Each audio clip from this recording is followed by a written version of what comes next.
Hello, and today we will be discussing my favorite place in the whole wide world, which is Greece. I've been to Greece twice, and it's absolutely beautiful, and I hope to go back again someday.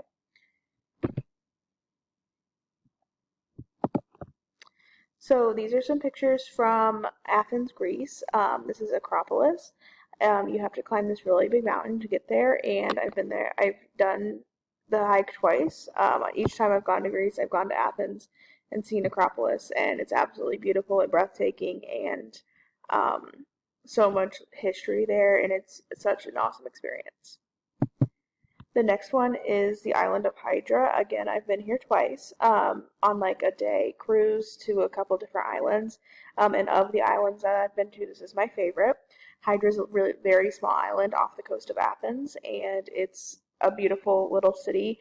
And it has great beaches, and overall the water is like so blue, and it's like a blue-green color. It's absolutely amazing.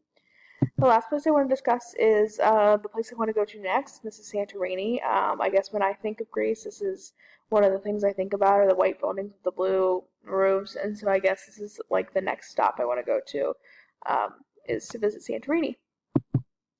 Why do I want to go there? The scenery is beautiful, and they have wonderful people. Everyone's so friendly and nice. They have amazing food. Some of my favorites were the Greek salad that's pictured here, as well as gyros and hummus and feta cheese with olive oil. It's all just really, really good. They also have amazing seafood. Like they have such a great variety of different Greek foods. And also they have really great weather. It's always really warm, and the last time I went was in May, and it was such a great experience, and I would recommend everyone go to Greece.